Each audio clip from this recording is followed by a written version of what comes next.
su abuela y ahora necesita ayuda para comprar pañales y ropas para el bebé. Ni la niña ni su abuela tienen documentos de identificación. Cuando llegaron al hospital, no podían comunicarse con los médicos ya que hablaban solo en idioma toba y un poco de guaraní. Con la ayuda de traductores del hindi, los doctores pudieron saber más sobre ellas. Con él lo que pudimos sacar es la edad exacta de la niña, tiene 13 años. Sabemos que tiene una pareja que tiene aproximadamente 16 años. Lo que logramos también con la gente del INDI es ponernos en comunicación con la comunidad e intentar ponernos en comunicación con los familiares de la pareja de la niña para poder lograr lo que es el reconocimiento del recién nacido. También estamos viendo con la gente del INDI conseguir la documentación para la abuela, la niña y la recién nacida.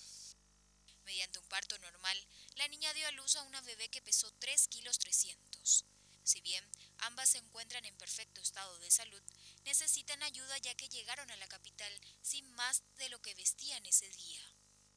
Y lo que más están necesitando son ropas, porque la abuela está descalza, no tiene zapatilla, no tiene nada.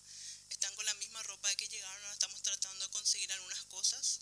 La niña también no tiene ropas. Para el bebé ya conseguimos algunas ropas, lo que necesitamos es pañales. Desde el INDI aseguraron que brindarán asistencia a la niña madre durante su estadía en capital y luego irán hasta su comunidad. Al igual que esta adolescente, solo en el hospital de clínicas dan a luz en promedio 5 a 6 menores de edad cada semana.